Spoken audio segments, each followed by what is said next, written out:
Olá pessoal, tudo bem? Sejam bem-vindos ao Chakra Talk de número 178. É uma alegria ter você aqui com a gente nessa segunda-feira, onde nós damos o start da nossa semana. Para você que é da nossa comunidade, para você que é um líder de grupo pequeno, para você que faz parte de alguma comunidade cristã espalhada ao redor do Brasil e gosta de acompanhar também o nosso podcast, seja muito bem-vindo. Nós aqui temos essa prática no nosso podcast do Chakra Talk de falar, reagir, discutir, analisar, criticar, afirmar aquilo que foi ensinado no encontro de adoração e reflexão no final de semana anterior. E nessa ocasião nós demos início à série de mensagens Enfermidades da Alma na Cultura Contemporânea, onde o nosso objetivo é analisar ou responder a partir da sabedoria bíblica, da espiritualidade cristã, como é que nós podemos entender, analisar, praticar uma vida de qualidade também no âmbito das emoções. É uma análise pastoral que nós queremos fazer sobre as enfermidades da nossa alma.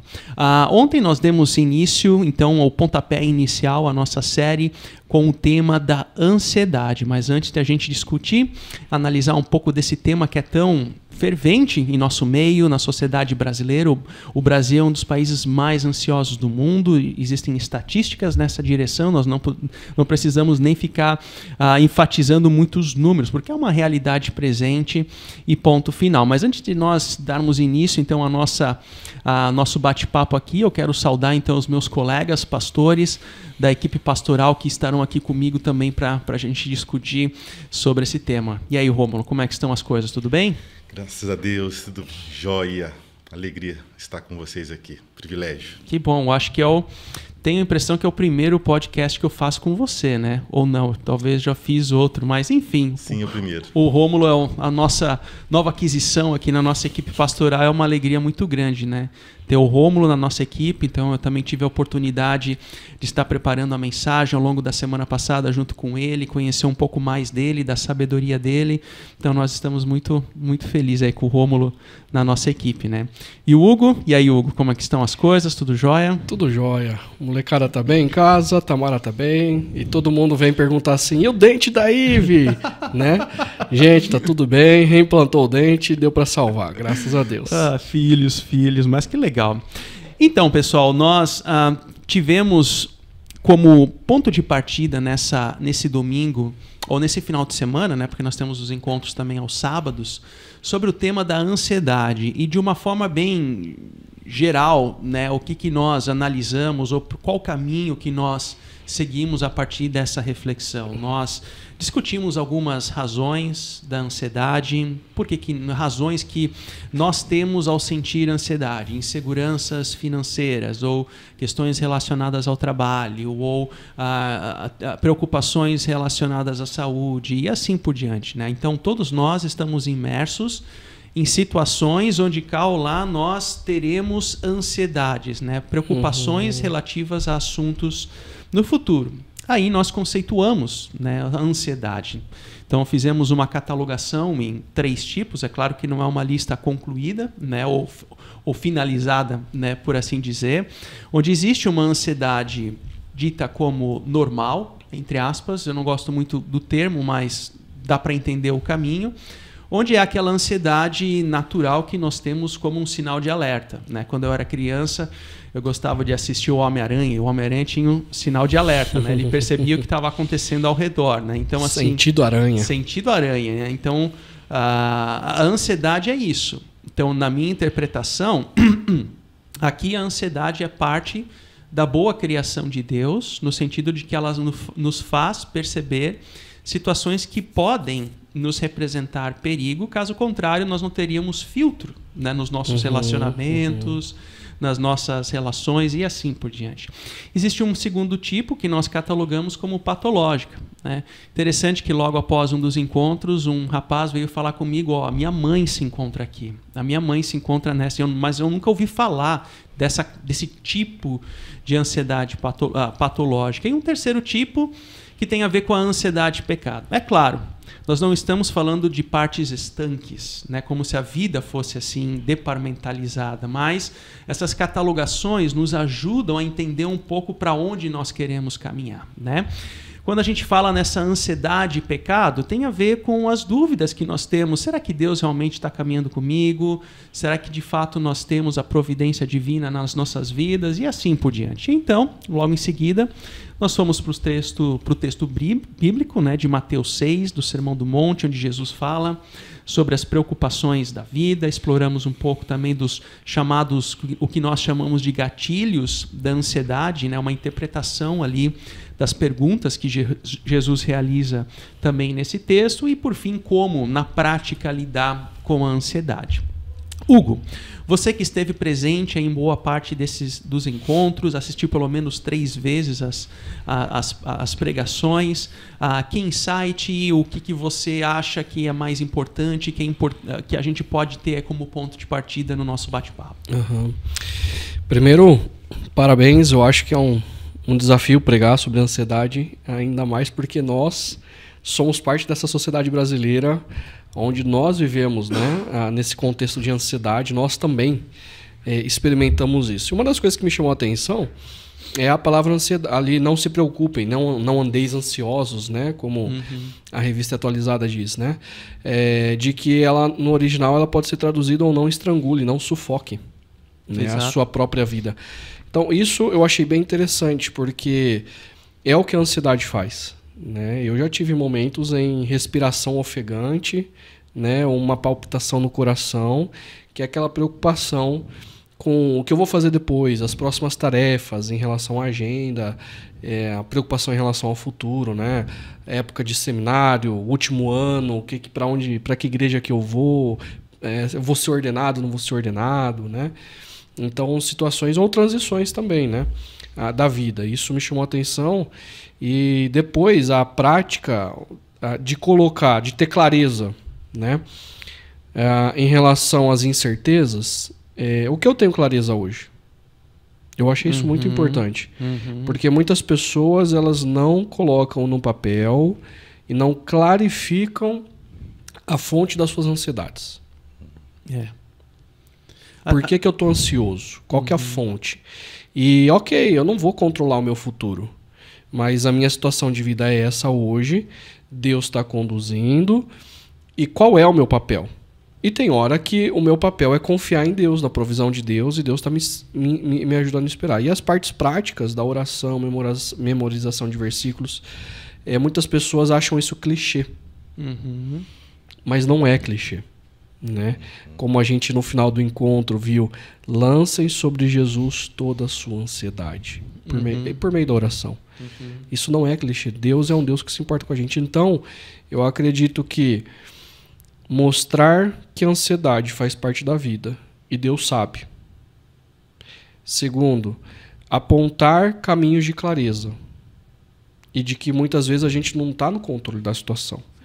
E o nosso papel é lançar sobre Jesus a nossa ansiedade por meio da oração, memorizar versículos bíblicos para martelar para nossa alma de que Deus ele cuida. Eu acho isso fundamental. Muito boa a mensagem. E você, Rômulo, você já teve situações na vida em que você lutou com a ansiedade ou não? Eu sempre enfrentei essa ansiedade normal, enfim. Então ontem foi muito legal em vários sentidos, né? Compartilhar com a nossa comunidade sobre esse tema, e eu pude testemunhar um pouco mais sobre essa experiência da ansiedade, porque eu tinha certeza que eu era uma pessoa calma, serena e tranquila. Até que em 2008, 2009, eu descobri que, assim como aquela figura do iceberg que nós iniciamos quase a nossa mensagem, tinha muita coisa no interior, muita coisa que não aparecia, e que pela graça, eu pude ser gentilmente, mas de uma forma muito firme, tocado, e foi um tempo muito difícil, sim, de muitas dores, sim.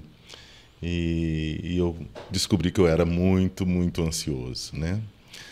Então, essa mensagem me fez lembrar essas histórias, relembrar situações de muito carinho, de muito aconchego da família, da igreja, da comunidade, né? que abraçou, que me acolheu, as posturas que temos que tomar em momentos como esse de buscar ajuda, ajuda da família, ajuda médica muitas vezes também, né?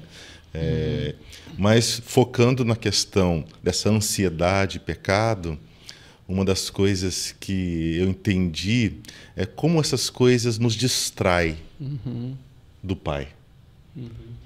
Como essa ansiedade, agora eu vou focar na ansiedade e pecado, Ok. nessa ansiedade onde a gente quer ocupar o lugar de Deus, nessa ansiedade onde a gente desconfia do caráter e da bondade, da providência e não se alegra no Senhor. Como isso me tirava do foco, me tirava da direção do Pai, me tirava da direção da minha esposa, dos meus filhos, dos meus amigos. Então a ansiedade ela nos distrai. É interessante esse ponto, essa observação da distração que a ansiedade faz, né? Porque se ela nos estrangula, né, nessa raiz grega, ela vai fazer com que a gente perca o respiro, a gente não nubla os nossos pensamentos e assim por diante, né? A minha infância foi muito ansiosa. Claro, hoje eu consigo olhar para trás e perceber isso, porque essa linguagem, esse conhecimento que nós temos antes não era tão falado, né? Até então, assim, né? Então, hoje se fala de crianças ansiosas, mas naquela época, pelo menos na minha infância, nos 90, não era assim. Então, um exemplo, não existia esse internet, banco pela internet, para você pagar as contas pela internet. Então, tudo era feito no sábado de manhã. Lá em casa era o dia de pagar as contas, de ir no banco, na lotérica, de fazer os pagamentos da semana, do mês.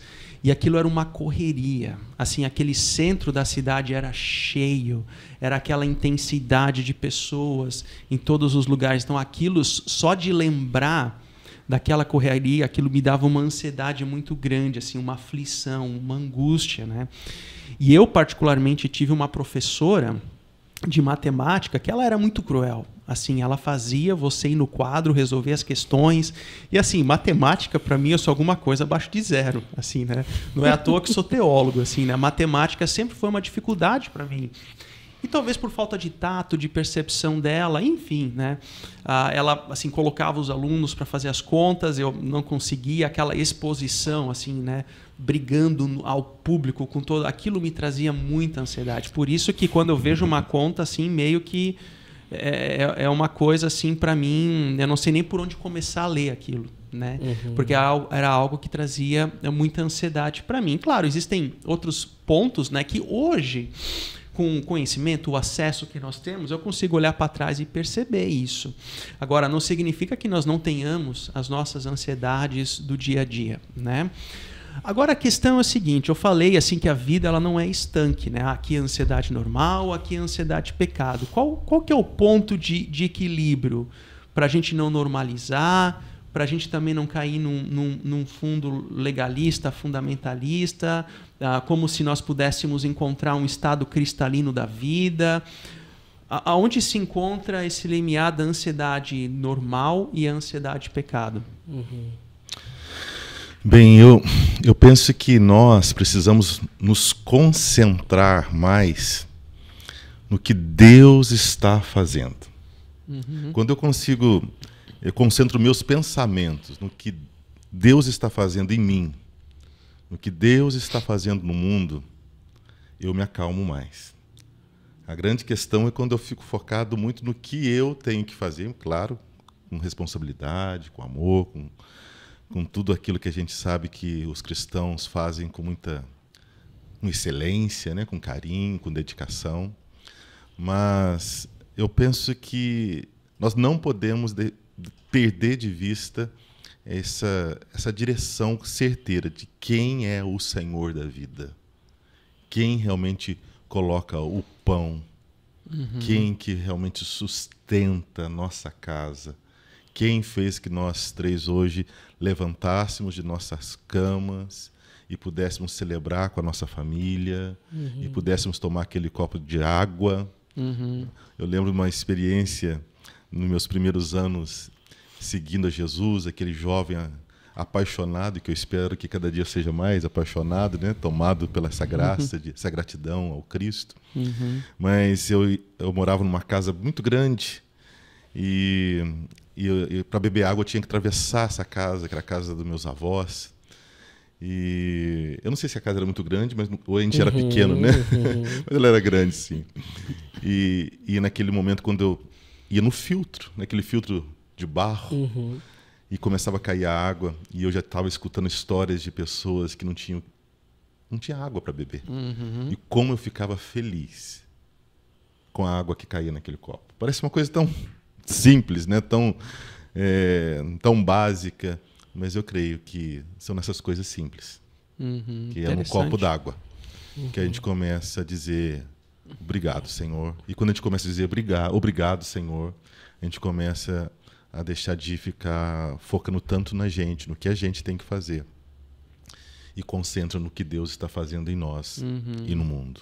É a providência de Deus, né? A questão da providência de Deus, entender como Deus soberano que nos sustenta e nos cuida e assim por diante. Você, Hugo, como é que você responderia essa pergunta?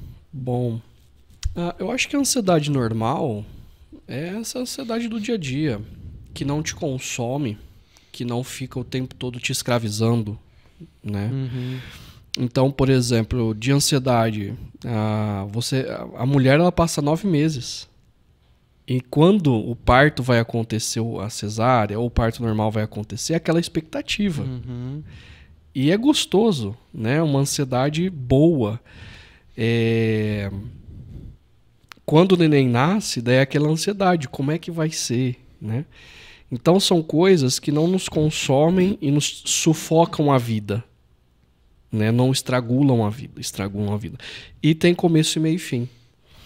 Agora, existem a patológica, que é que de fato ela trava, né? E como você colocou, Rômulo, você perde a percepção do que Deus está fazendo, de quem está cuidando. E eu passo inconscientemente a acreditar que tudo depende de mim. Ok. Né? Poxa, mas será que minha filha está respirando? Será que meu filho está respirando? Né? Então, uma ansiedade que eu tive foi no projeto de plantação, em 2014, quando eu iniciei em Americana, a Tamara, né? E o grupo base, a preocupação era, será que vai dar certo? E eram 3 anos. E a preocupação já começa, a contagem regressiva já começa no primeiro mês. E eu lembro de várias vezes eu ter que olhar para mim mesmo e dizer, Hugo, se der certo ou se não der certo, a sua identidade não muda. Quem vai fazer nascer essa igreja é o Criador. Da minha parte, eu preciso fazer o ordinário. Agora, o extraordinário, quem vai tocar o coração de pessoas, quem vai convencer pessoas e por aí vai, é o Espírito. Mas o meu papel é cuidar delas, pregar, né, visitar, enfim.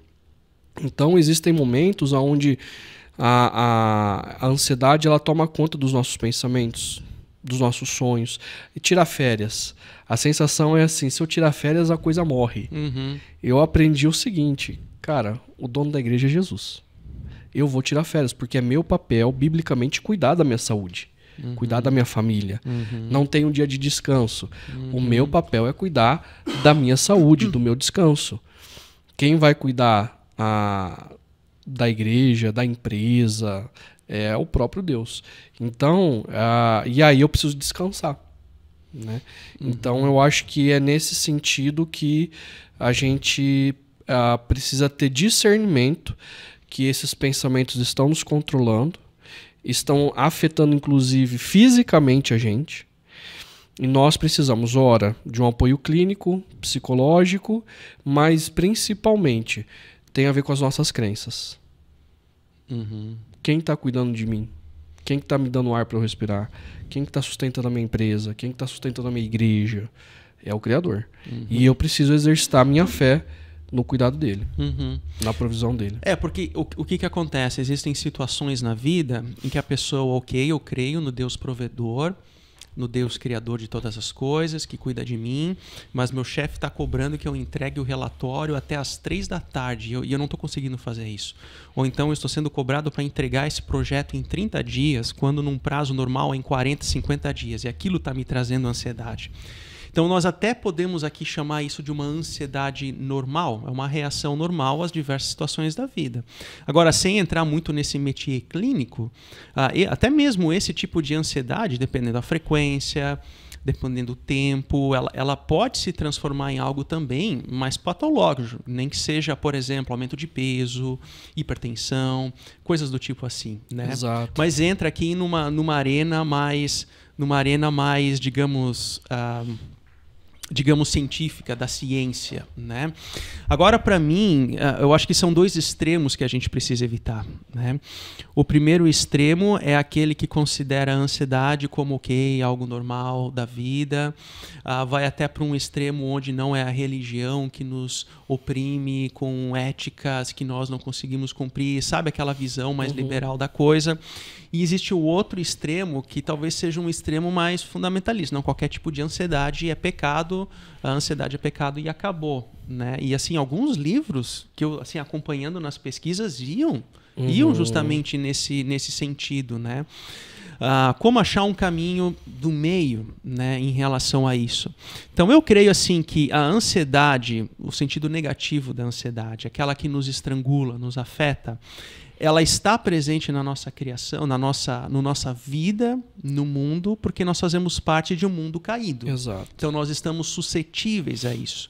Mas ao mesmo tempo nós lutamos contra, porque Jesus nos ensina, não se preocupem, não andeis ansiosos. Então ao mesmo tempo que a ansiedade aparece em diversas situações da vida, em diversos momentos da vida, eu ao mesmo tempo preciso lutar contra isso. Então assim, a rotina pastoral, ou seja de um executivo, seja de um engenheiro, seja alguém que está no chão de fábrica, seja um vendedor, né, como foi, até foi interessante, né, porque aquele rapaz que deu testemunho no Chácara News, quando ele falou assim, pois é, eu tenho muita ansiedade porque eu sou vendedor, né? Aí de repente eu ouvi assim alguns sorrisos irônicos assim de vendedores, né? que se identificaram com ele, né? Então assim, existe essa dimensão da ansiedade que ela simplesmente vem até nós. Assim, nós não pedimos. O desafio é lutar contra isso. Eu acho que tem aquele versículo, né? Irem, mas não pequem. É como irai-vos e não pequeis. Irai-vos e não A pequeis, tradução né? de Efésios, citando isso, Salmo. na versão Almeida Revista. Exato. Irai-vos e não pequeis. Sou das antigas. Né? É isso aí. É como que se fosse o mesmo princípio. Fiquem ansiosos, mas não pequem. Ok. Porque no dia a dia a gente vai ter ira. No dia a dia a gente vai ter ansiedade. Mas o nosso papel, em última instância, é, em relação à ira, quem é o justo juiz? E eu devo colocar sobre ele a minha indignação.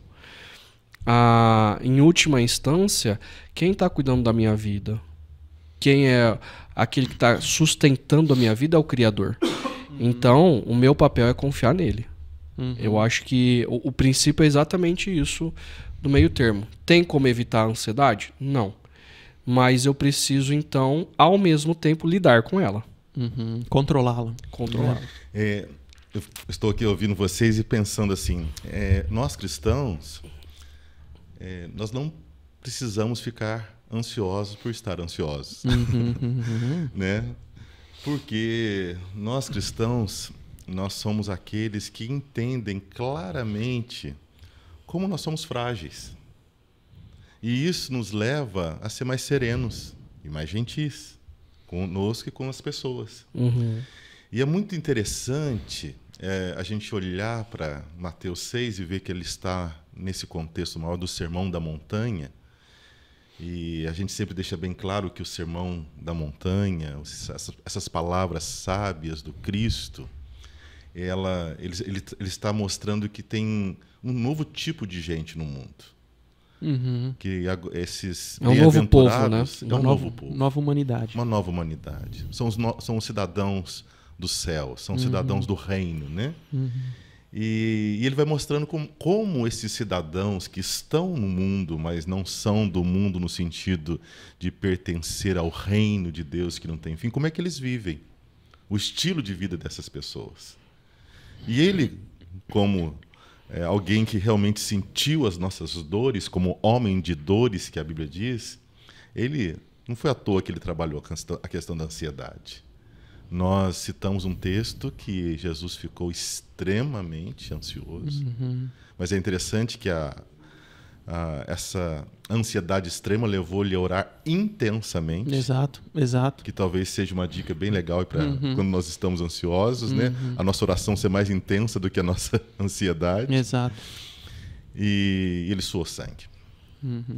Então é muito bom a gente lembrar que pela graça, por Cristo, nós somos esses cidadãos do reino. E nós estamos aprendendo a viver. E estamos aprendendo a viver e não precisamos ficar ansiosos porque estamos ansiosos, mas também precisamos fazer como salmista.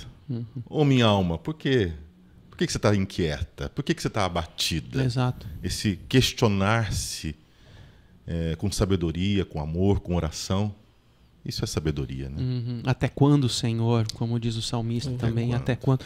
Então existe uma dimensão do sofrimento, da enfermidade da alma que é justamente isso, né? De questionar a Deus, porque faz parte da nossa natureza, não como se Deus não estivesse nos assistindo, como se Deus não estivesse cuidando, mas porque faz parte do processo da maturidade, de crescer nele, nessa nova humanidade, como cidadão do reino, como aquele que é recebedor da graça de Deus e que está nesse processo de restauração de todas as coisas, né, de entender quais são os planos e desígnios. Então, assim, às vezes, não sei, a gente não precisa entrar aqui em muitas detalhismos teológicos, abstratos, mas às vezes a ansiedade também é um espinho da carne de muitas pessoas que tem que aprender a conviver com aquilo, né? Então, até a gente recebeu aqui uma mensagem da Adri Negrini, então não sei se é Adriane ou Adriana Negrini, né? Tá o nickname do Instagram, mas ela me enviou um comentário no seguinte sentido: a ansiedade é comum no meio cristão. Será que não reconhecemos a dependência de Deus? Na verdade, a ansiedade ela é comum na humanidade como um todo, né? Nós como cristãos, nós não estamos numa bolha ausente. A diferença é que nós entendemos a ação e pela fé cremos no sustento do Pai, na providência dele, e nós temos, né, pelo poder do Espírito, o ferramental para poder lutar contra isso, né? Quando não tenho pela fé esse ferramental, eu vou buscar em outros mecanismos, né, seculares, enfim, né? Então acho que essa é a diferença. Eu né? até diria que assim, fazendo uma leitura da nossa cultura, nós somos mais deístas do que teístas trinitários. O que isso significa? O deísmo, ele acredita num design inteligente, um criador que deu corda no relógio e foi embora. Ele não intervém, ele não se relaciona, não adianta orar. Tudo vai depender de você, né? E isso está, na minha leitura, no inconsciente coletivo da sociedade brasileira. Nós somos um país católico, acreditamos numa divindade, mas na prática nós não vivemos como na dependência de Deus, como a Adriana aqui coloca, né? Porque nós somos mais deístas do que teístas, trinitários. E nós temos um Deus, Emanuel, que se fez um de nós, presente na história, sofreu o que nós sofremos, que está sustentando todo o universo, morreu e ressuscitou no nosso lugar, e ele está cuidando de nós. Então, tem um texto de Gálatas que Paulo fala, aos Gálatas, que nós devemos levar todos os nossos pensamentos cativos até Cristo. Exato. Por isso que ele vai falar lá, né? Lancem sobre ele, Pedro vai falar, lancem sobre ele toda a sua ansiedade. Nós precisamos levar todos os nossos pensamentos cativos a Cristo porque nós dependemos dele. E nós não somos, e aí eu concordando com a Adriana e com você, não é só no meio evangélico. O Brasil é assim. Nós acreditamos numa divindade, ela não interfere na história, tudo depende de mim, gera ansiedade. E eu não oro. Ou quando eu oro por um gênio da lâmpada mágica. Quando na verdade Deus está presente cuidando de nós, está vivo. E nós temos essa liberdade de levarmos toda a nossa ansiedade sobre ele. Não para que ele seja o gênio da lâmpada mágica e faça tudo o que a gente quer. Mas em oração, em reverência, em humildade, compreendermos que ele está tratando da nossa vida no desenrolar da nossa história. Ora, é espera, ora não é do jeito que a gente quer, mas é um pai amoroso cuidando da gente. Eu gostei muito dessa reflexão que vocês estão fazendo e quando você colocou também, André, na questão do espinho na carne, né? É porque muitas vezes essa visão, essa teologia faz que a gente queira viver de uma maneira que parece que sempre vai dar tudo certo e vai estar tudo muito bom e a gente vai ser feliz. E eu creio que nós, cristãos, nós somos um povo alegre, mas nós somos um povo que chora. E somos um povo que enfrenta a dor e que enfrenta o sofrimento. E vou usar uma palavra dizendo assim, que abraça até o sofrimento. A gente não quer fugir do sofrimento. Os cristãos nunca foram de fugir do sofrimento. E eu creio que quando a gente realmente chora e abraça a dor no sentido não de queremos ser aí masoquistas, né, querendo ficar sofrendo, mas de ser realistas esperançosos, de gente que sabe e já leu o final do livro e sabe que o Senhor reina hoje, amanhã e reinará para sempre. Sim, nós somos um povo assim, né? Mas nós somos um povo que sabe que tem hora que a cura não vai vir, que a ansiedade vai demorar. A minha experiência foi 2008, 2009, 2010, 2011 e marcou. Algo que pela graça aconteceu no meu coração e que daí parece que eu comecei a me tornar uma pessoa mais serena, tranquila, tudo pela graça, por pessoas que me ajudaram. Mas foram anos, anos de muita dor, de muita ansiedade e que gerou outras questões, né, físicas na minha história, né? Mas eu penso que isso não estamos limitando a Deus, pelo contrário. Eu creio que o grande milagre é quando o milagre que a gente quer não acontece.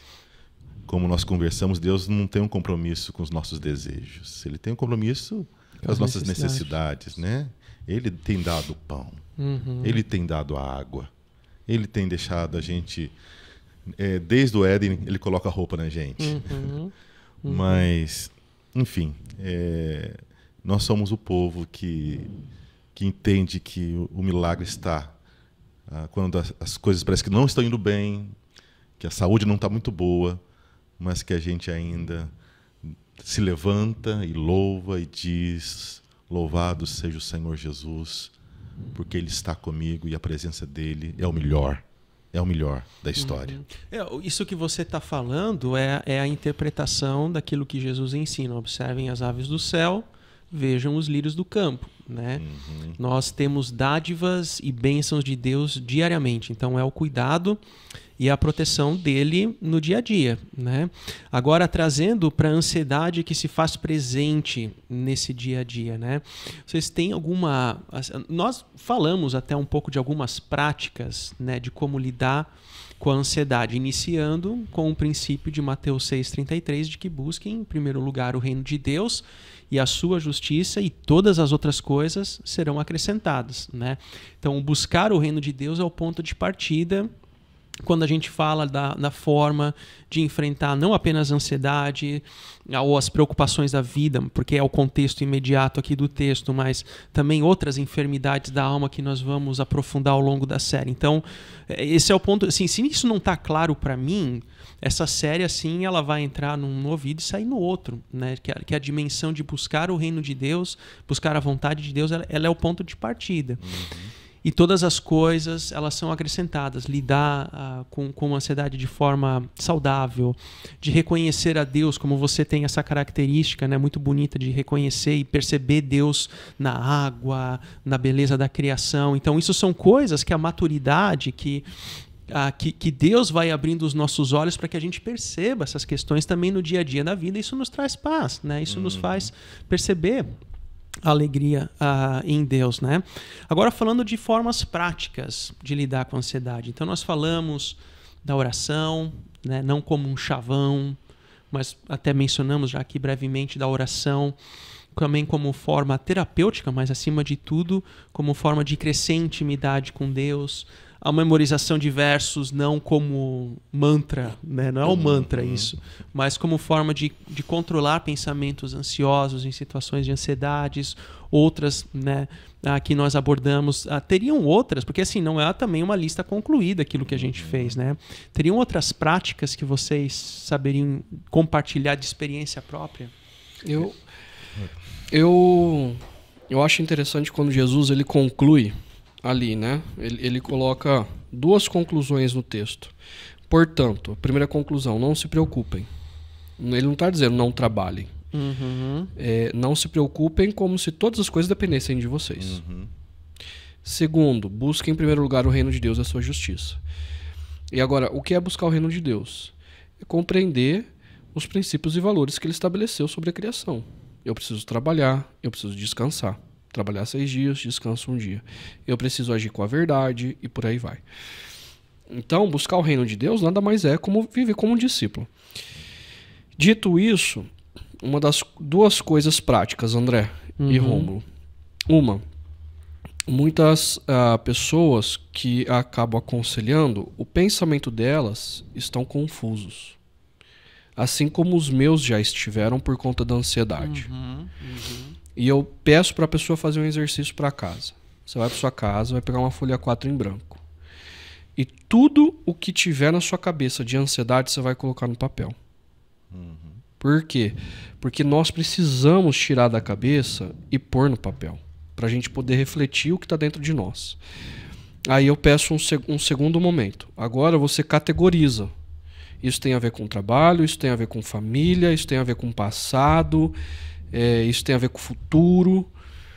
Categorizou, aí vai dividir por categoria mesmo, né? Pode separar em outras folhas, né? Tipo, ó, folha só da família, folha só do trabalho, só do passado, só do futuro.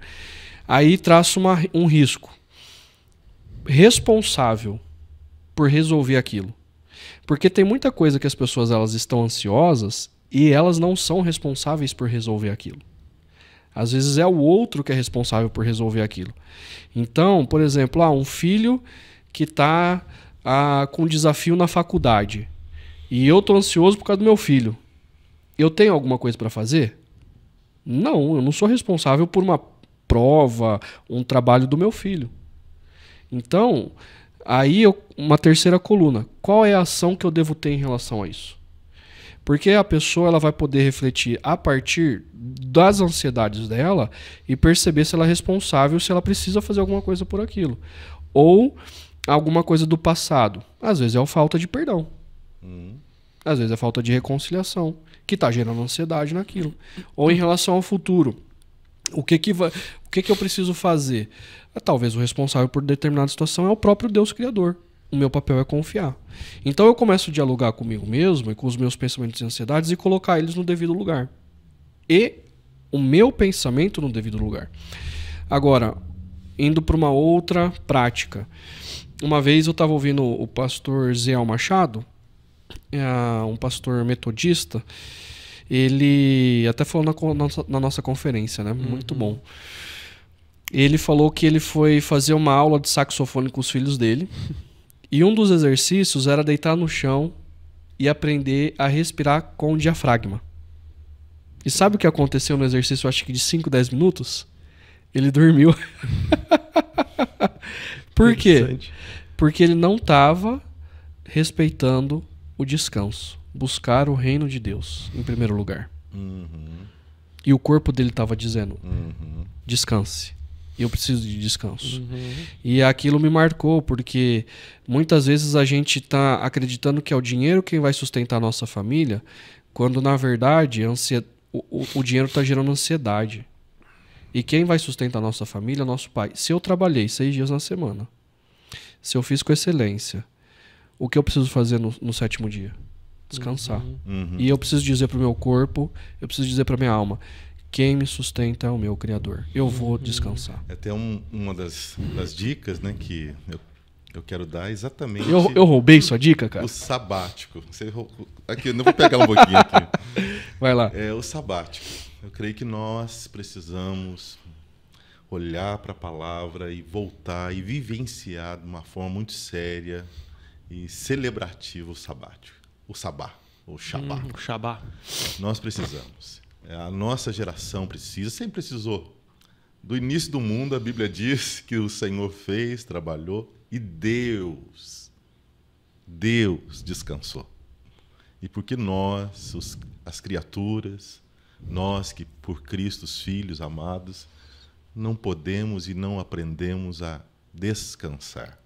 Mas entender, eu acho que nós precisamos entender o que é descansar, porque a gente nem sabe mais o que é descansar.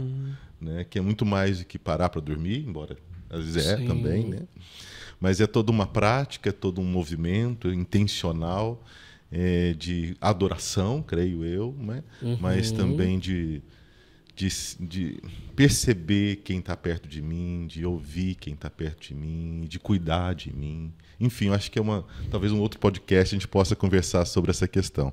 E a segunda prática que eu creio, e que tem a ver com memorização da palavra, é ouvir Deus, ouvir a voz. Nós somos os aprendizes de Jesus e nós temos sede. Nós somos aquela corça do Salmo que está com sede de ouvir. Nós somos aqueles que entenderam que só Cristo tem as palavras da vida eterna. A gente tem fome de ouvi-lo, né? Certa feita, minha mãe, ela teve uma dor muito forte na perna. Levei ela no médico. E a minha mãe é daquelas que nunca reclama de nada. E se reclamou porque o negócio estava complicado, né? E ela estava tendo trombose. Minha mãe, se Deus quiser, vocês vão conhecer, é uma mulher muito doce, muito só se ela trouxe doce mineiro. Rapaz, ela faz doce mineiro. Vocês vão ver o que é doce mineiro, o que é comida mineira. E a dona Vilma, embora tão doce, tão amorosa, mas quando ela empaca, quando ela começa, não quero, ela não queria ser internada, ela precisava ser internada. E eu lembro que meu pai não estava viajando, e eu ali lidando com a minha mãe, não sabendo lidar, mas quando eu liguei para o meu pai e ouvi a voz do meu pai e as instruções do meu pai querido, parece que mudou algo. Comecei a chorar assim na hora, mas daí mudou. E eu fui acertando e tudo deu certo. A minha mãe está viva aí, já faz bastante tempo, né? Então, o ouvir o Pai nos acalma. Ouvir a palavra nos direciona. Queria contar só uma história que ontem eu contei, que é interessante, que a avó da minha esposa, a dona Madalena, ela já com seus quase 90 anos, acho que 86 anos, ela já faleceu. Mas alguns anos atrás, ela estava sempre indo para o hospital, sendo internada. E eu estava em Três Corações, falaram que ela estava morrendo, né, para a família ir lá despedir. E eu saí de Três Corações, fui para Itamonte, onde os avós da Dani moravam. Chegamos no hospital, a família inteira lá, muita gente num quarto hospital, né? Cidade pequena tem umas coisas assim diferentes, né? E aquele polvaréu, aquela família, a família da minha esposa lá. E daí chegou o momento, eu falei, gente, vamos orar então? E eu queria lembrar então vocês de um salmo, e eu comecei a recitar o Salmo 23.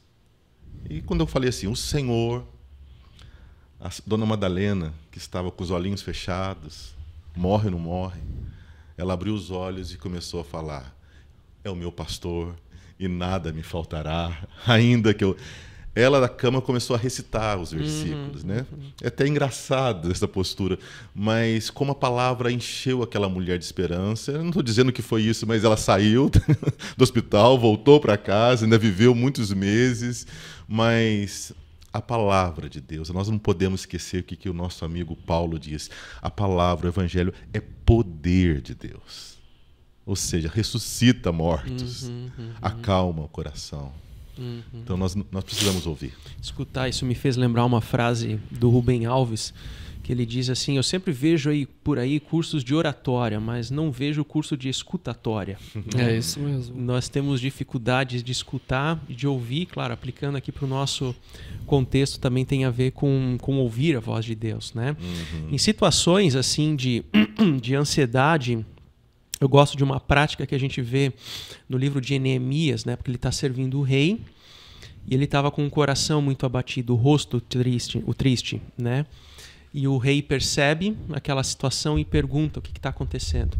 E diz o texto que ele ora, né? Aí ele responde ao rei, né? Então eu não imagino aqui que seja uma oração de 5 minutos dizendo o que eu vou orar, o que eu vou dizer, porque o texto diz que ele estava com muito medo, né? Estar na presença do rei envolvia todo um certo perigo para ele, né? Mas é interessante que ele tem essa oração rápida ali antes de responder para o rei, né? Em situações de ansiedade, né, quando eu me vejo imerso em situações de ansiedade, nas pressões, ou eu já trabalhei em organização, então esse exemplo da planilha até às 3 da tarde, o projeto, a conferência, a videochamada até tal hora, então isso fazia parte daquela rotina, né? Então, para mim, eu sempre tive comigo que, era a pressão, mas chegava um momento que eu dizia, Senhor, eu fiz o que eu podia, foi o meu melhor, eu não sei se é o perfeito, mas é como em Gênesis 1, Deus olhava para aquilo que ele construía na criação e dizia, eis que está bom, né? É bom. Não está perfeito, não está 100%, mas está bom, né? Então, o fato de eu ter na jornada, no processo, clareza, empenho, né, isso tirava alguns pesos na consciência, na entrega daquilo, né? Então, para mim, era muito claro, muito cristalino o acompanhamento da oração no dia a dia da vida. Né? Uma coisa é orar, ter a hora, o momento, o local, isso faz parte, mas ter essa vida de oração contínua nas diversas situações da vida, né? Isso também isso para mim é um bálsamo em se tratando de ajuda no confronto da ansiedade, né? O James Bryan Smith, no livro, agora fugiu da cabeça o nome do livro. Ele conecta as disciplinas espirituais ao dia a dia, ao nosso dia a dia. E um dos exercícios que ele fala é assim, coloca o celular para despertar a cada 1 hora. Por quê? A nossa natureza é como se fosse um ímã para nós nos esquecermos que Deus está presente constantemente. E o dia a dia do trabalho, a correria, filhos, etc., a gente acaba esquecendo que tudo que a gente faz é espiritual. E aí quando o celular desperta, e esse é o desafio dele, é a gente tirar 5, 10 minutos de oração, que é isso que você está falando, e lembrar de coisas que nós acabamos de fazer e manifestar gratidão, e as próximas coisas que nós faremos, e interceder por elas. Porque daí a gente está trazendo para a nossa consciência a presença de Deus, que Ele já está ali, né? E conectando aquilo que a gente está fazendo para Deus, né? Paulo vai falar assim, tudo que vocês fizerem, façam como para Deus, para Cristo. Né? Então, uma planilha, alguma coisa, isso vai também tirando a nossa ansiedade, nos auxiliando. E somado a isso, eu não era um dos caras mais organizados na minha adolescência e na minha juventude, mas isso gerava ansiedade, gerava. Ok. Então, o que você está falando de também ter uma planilha de trabalho, isso acaba nos auxiliando a trabalhar de maneira correta e ter menos ansiedade. Empurrar com a barriga as coisas não vai mudar. Não muda a situação. Pelo contrário, gera mais ansiedade, porque a gente está fazendo trabalho em cima da hora, relatório em cima da hora, estudar em cima da hora. E eu era desse tipo ansioso, porque eu fazia tudo em cima da hora. Depois a gente muda a chave e fala assim, poxa, é possível fazer muitas coisas. E olhar para trás e falar assim, bom, o que eu tinha para fazer eu fiz e tá bom. Se ele tá perfeito, eu não sei. Então só conectando essas duas coisas, do trabalhar correto. E o nosso Deus é um Deus que planeja. Ele não cria primeiro o ser humano para depois criar o restante do universo. Ele cria toda a base do universo para depois criar o ser humano. Então a organização, a disciplina, etc., faz parte da nossa natureza. Né? Enfim. E nos auxilia a lidar com a ansiedade. Interessante, porque eu até ia fazer uma pergunta agora que de alguma forma você já até antecipou e já respondeu, porque assim, nós abordamos sobre os gatilhos da ansiedade, aquilo que são motores elétricos, digamos assim, que fazem com que nós venhamos a ter ansiedade, situações da vida. Então nós citamos 3 a partir do texto, né? Inversão de prioridades, uma vida com prioridades distorcidas. Ela faz sim com que nós tenhamos ansiedades, né? A tirania do urgente, você vê sempre viver com essa situação de que tudo acontece aos 45 do segundo tempo e assim por diante. A insatisfação crônica, que é algo muito presente, eu sempre quero mais, sempre quero mais, sempre quero mais. E a minha pergunta ia justamente nesse caminho. Existe algum outro tipo de gatilho que vocês percebem na vida de vocês que são também gatilhos de ansiedade? Por exemplo, uma vida que não é planejada, uma vida que não é organizada, que faz as coisas, né, no modo deixa a vida me levar. Isso também seria uma espécie de gatilho. Há outros que vêm à mente de vocês e que daria para compartilhar? Só acrescentando, não é só a organização do tempo, é a organização das finanças. Quantas pessoas vivem ansiosas porque elas não organizam e não planejam suas vidas financeiramente? Não é só o tempo, não são só os projetos, não é só os planos futuros, né? Mas também a questão financeira, porque daí você não tem noção do que você tem, o que você não tem. Ah, não, vamos lá, mas a conta chega, né? Então teve até uma época lá a gente em Americana, a Tamara ela é formada em design de imóveis, né? E ela trabalhava numa loja de imóveis planejados. E eu lembro que o cara tinha uma Amarok. Naquela época, um cara de 20 e poucos anos sendo uma Amarok, você fala, uau, né? O cara já subiu na vida.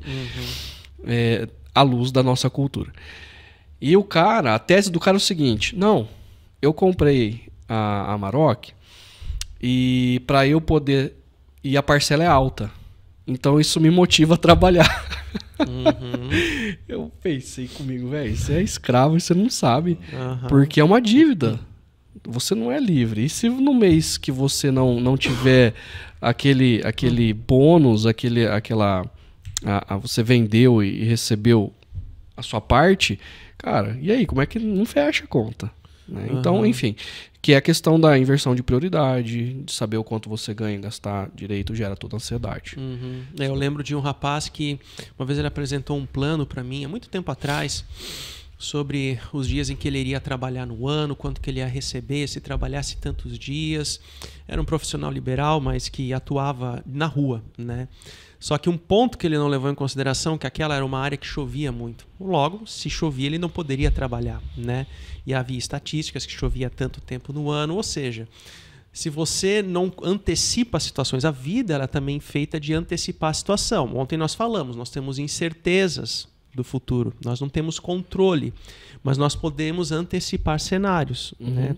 Se nós não antecipamos cenários, isso, de fato, vai trazer muita ansiedade, né?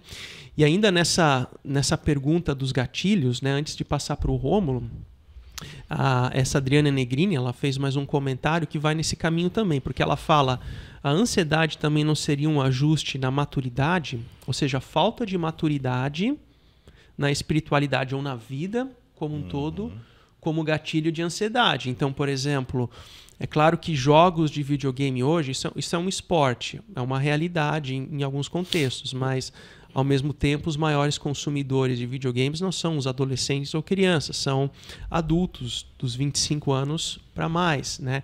Até que ponto isso é um reflexo de imaturidade ou de um novo momento que nós estamos vivendo na cultura contemporânea? Não sei, né? Mas a imaturidade como um gatilho de ansiedade. E outro ponto que ela coloca é excesso de querer e pouco poder, ou seja, não ter contentamento na vida. Interessante isso.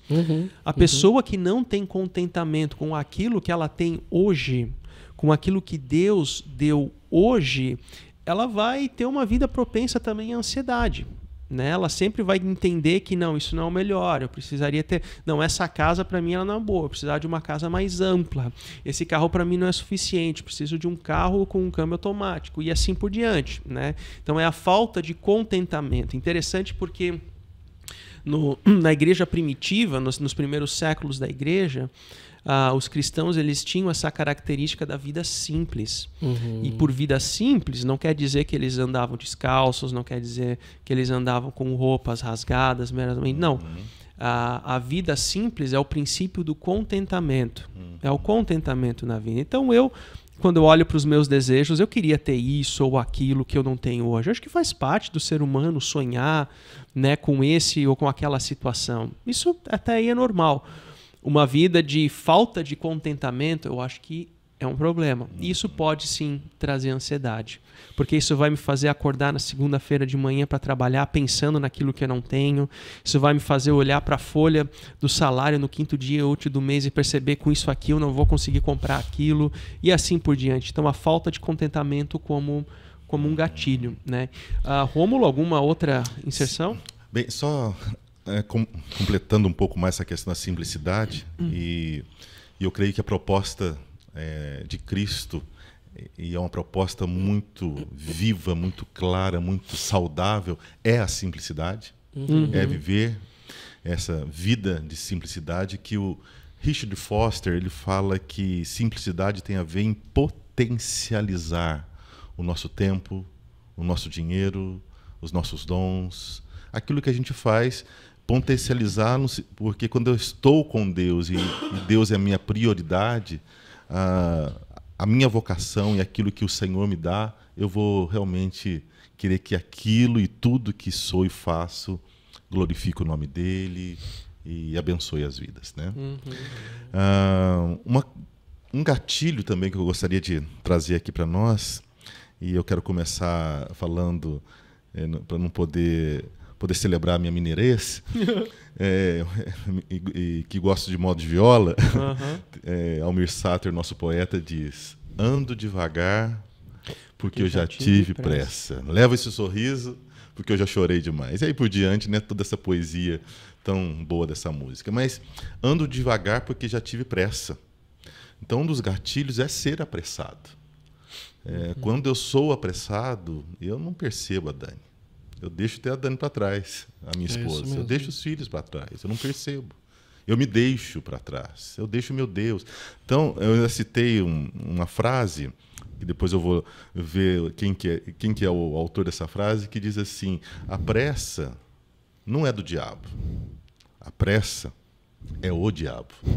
Então, essa vida diabólica que a gente é ensinado às vezes a viver, não vive o sabático, né? Não vive com simplicidade e vive agitado, apressado e não anda devagar, ou seja, não consegue escutar os pássaros e consequentemente não escuta ninguém, né? É a tirania do urgente, né? Exato. Já partindo aqui para o nosso final, tá? Nós então fizemos aquele momento diferente, né, de para refletir e praticar, no nosso encontro, onde as pessoas elas tiveram a oportunidade de escrever, né, as suas ansiedades, aquilo que pesa no coração de cada um, de cada uma, né? Então, a própria escrever, eu não tenho pessoalmente essa prática do diário. Isso não faz muito parte assim da minha característica, mas sempre escuto de pessoas que não, isso é algo muito positivo, né? Agora, esse exercício, ele é muito interessante no seguinte sentido, de que hoje eu escrevo aquilo que está pesando no meu coração, né, aquilo que são as minhas ansiedades, e guardando isso, um dia eu posso revisitar esse papel e perceber o quanto Deus agiu na minha vida, né, o quanto Deus agiu na minha história, naquele princípio de que lance sobre Ele as nossas ansiedades, porque Ele tem, né, cuidado de nós. Então, o ponto, acho que o fechamento, né, de todo esse final de semana, com as mensagens e também com esse podcast, é que a vida ela é marcada por essa tensão. É a tensão da ansiedade que simplesmente bate a porta, mas uma vida onde nós sempre estamos lidando e pelo poder do Espírito de Deus, confrontando com essa dimensão da ansiedade, para que a gente viva uma vida também íntima com Ele e em qualidade. Também a palavra de Deus se importa com a qualidade de vida, a qualidade das nossas emoções, né? A qualidade do nosso espírito e assim por diante, né? Então eu acho que esse exercício ele vai ser muito benéfico. O meu desejo é que um dia a gente possa ter pessoas compartilhando, naquela situação eu estava vivenciando isso e Deus transformou dessa forma, né? Eu acho que vai ser muito, muito bacana, muito, muito bonito, né? Alguma palavra de encerramento de vocês? Eu gostaria de deixar algo que já há um tempo tem consolado meu coração, quando a palavra de Deus no Salmo 125, o último versículo, acho que é o 5, diz: e isso repete na Bíblia, haja paz sobre Israel. Haja paz sobre Israel. E o pastor Eugene Peterson, ele traduz de uma forma coloquial, né, mais rústica, esse último versículo dizendo assim: relaxa. Haja paz Israel, Eugene então traduziu, relaxa. E ele, logo em seguida, no comentário que o Eugene faz, ele diz assim, mas por quê? E ele responde com a teologia boa que ele sempre nos ensina, dizendo, por quê? Porque nós somos o povo de Deus. E se Deus é por nós, quem será contra nós? E quero deixar um poema, né? Um poema que ontem falou muito no meu coração, vem falando também há muito tempo no meu coração, que diz assim: amanhã fico triste, amanhã, hoje não, hoje fico alegre. E todos os dias, por mais amargos que sejam, eu digo, amanhã fico triste, hoje não. Poema encontrado na parede de um dormitório de crianças do campo de concentração nazista de Auschwitz. Interessante, né? Então, eu gostaria muito que nós trabalhamos, né, o viver cada dia. É o hoje. Vamos viver o hoje. Amanhã está muito longe, né? Vamos viver o hoje. Hoje. Um passo de cada vez, né? Vamos curtir o presente. Chama presente, né? Que é o hoje. Muito bom, Rômulo. E você? E a minha palavra tem final... que falar bonito também, assim. Isso aí desculpa, foi o poeta é ele. Sensacional. Mas a minha palavra final é... Eu acredito, quando eu olho para trás, na minha história pessoal, nascido num lar cristão evangélico, nós éramos conhecidos como o povo que lê a Bíblia, que anda com a Bíblia debaixo do braço, e um povo que ora. A minha sensação é que nós não somos mais o povo que lê a Bíblia e nós não somos mais o povo que ora. Nós nos tornamos escravos do pragmatismo e acreditamos nessa divindade que criou todas as coisas, que me ama, mas não interfere. Ou se ela interfere na história, eu não quero que ela interfira na minha história, porque eu sei o que é o melhor para mim. E ontem você usou uma imagem de que nós estamos enjaulados e que quem tem a chave na mão é a ansiedade. E se nós não orarmos, a ansiedade continua com a chave na mão. Porque a palavra de Deus, ela vai falar, busquem, pois, em primeiro lugar o reino de Deus e a sua justiça. Não andem ansiosos com coisa alguma. Antes, derramem sobre ele toda a ansiedade, porque ele tem cuidado de vocês. Então, a palavra de Deus vai nos conduzir na direção da oração. E nós precisamos voltar a crer e a praticar o que nós dizemos crer, que Deus tem cuidado de nós. E a nossa mente precisa se voltar para essa grande história. Deus tem cuidado de nós. E toda a minha ansiedade eu vou lançar sobre ele. A gente precisa voltar a orar. Amém. Né? Legal, eu encerro aqui com... Eu achei muito legal essa paráfrase que o Hugo trouxe de Efésios 4, né, 26. Quando vocês ficarem ansiosos, não pequem. Né? Tá lá no apócrifo de 1 Hugo, capítulo 10, versículo 1. Assim, né? Quando vocês ficarem ansiosos, não pequem. Mas eu acho que esse princípio é interessante. Né? Não deixar com que a ansiedade seja o carcereiro que tem a chave na mão, mas que pelo poder no Espírito e alegria, viver um dia de cada vez, né? Viver o presente, como vocês falaram, né? A gente possa entender os propósitos de Deus na nossa vida. É fácil, é simples? Não, mas é uma jornada. A espiritualidade, a vida com Jesus é uma jornada. Andar com Jesus significa uma jornada de dia após dia, entender os seus passos, os princípios, os sonhos, os planos de Deus nas nossas vidas, né?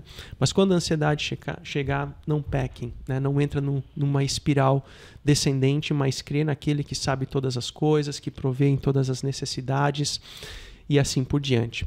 Então nós encerramos agora o nosso Chácara Talk dessa semana e eu quero convidar você para a segunda mensagem dessa série Enfermidades da Alma na Cultura Contemporânea, que vai acontecer nesse próximo final de semana. Então anota ali, no Espaço Paineiras, no sábado às 18 horas, também no Espaço Paineiras no domingo às 9, 11 e 19 horas e aqui no Espaço Barão no domingo às 9 horas. Então, e no Chácara Online, você também que mora fora da região metropolitana de Campinas, em outras cidades ou estados, você também pode estar com a gente no encontro das 9 horas de domingo, ok? Com transmissão online.